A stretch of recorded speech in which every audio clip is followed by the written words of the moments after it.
So last week I got to spend some time out of this rainforest. Went back to the area where I grew up, and got me to thinking that I haven't really showed you the kind of tinder materials. The reason I thought of that was the area that I was at is where I learned my skills and where I first started practicing survival in bushcraft as I was growing up. And fire making was an easy thing there. The tinder materials of choice were sagebrush bark, juniper bark, dry grasses, birch bark. They were all easy things to light a fire with. And when I moved up here to this wet area, it was kind of a bit of a shock to the system not to have those things that just take a spark and go. So I thought, I haven't really shared any of this stuff with you. And it's not easy. A lot of times it's rough going here making a fire in this neck of the woods. So I thought I'd take the time and do that. Maybe I can, maybe some of you might do the same thing for your areas that you're in. I'd appreciate that. So first thing I want to talk about is where to find your tinders.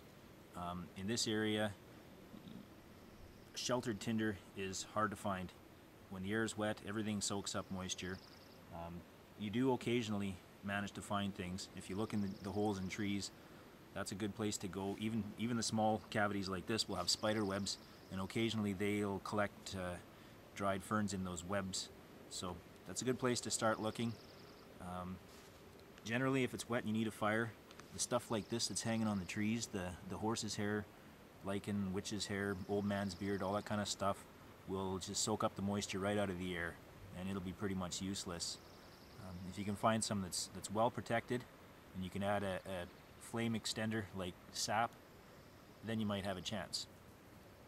But these are mostly just a dry condition kind of tinder. So if it's dry out, these and the regular mosses on the trees will work.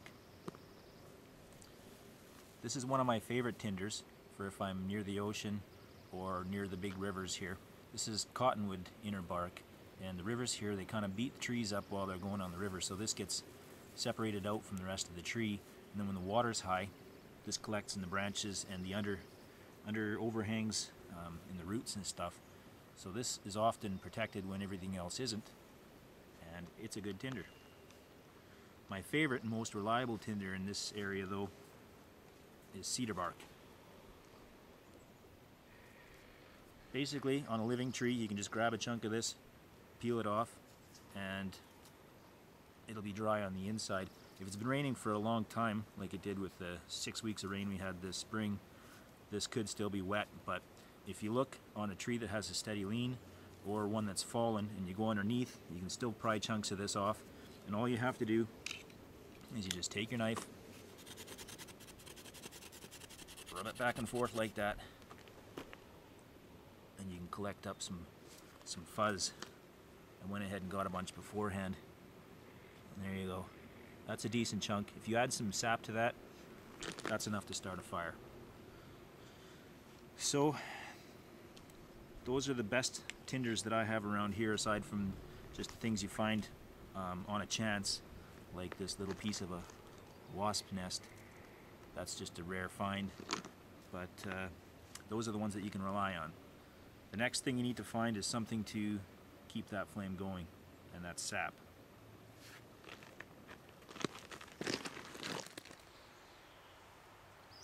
You probably don't need me to tell you this, but sap from these conifers is going to be your best fire accelerator and flame extender that you're going to find in this forest. But it's actually not that easy to find out here. Trees don't get damaged that much, and if they're going to fall over, they usually take the roots with them and stop producing sap. But it can still be found if you know where to look. Here's one example of that. On this big old tree. There we go, all kinds of sap in here. Big chunk of it right there. And this particular wound on this tree is a lightning strike. It's actually surprisingly common in this forest.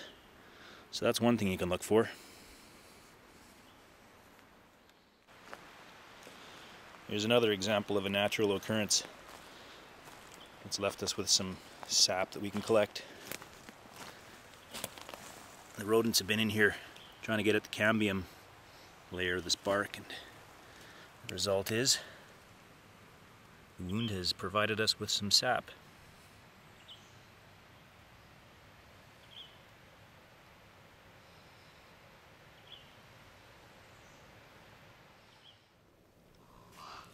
Okay, I'll do some quick Tinder comparisons here. This is that horse's hair lichen. There we go. Takes a flame pretty easy, goes out. This is with some pitch in there.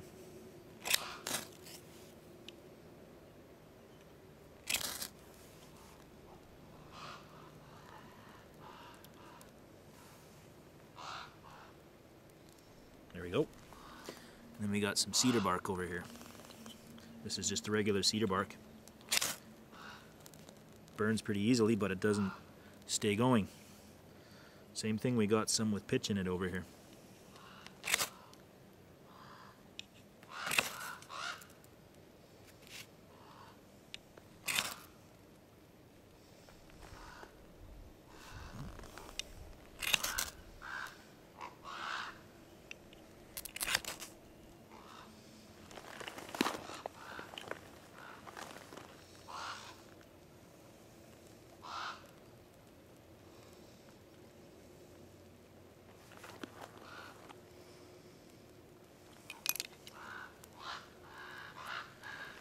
Obviously, it's the way to go.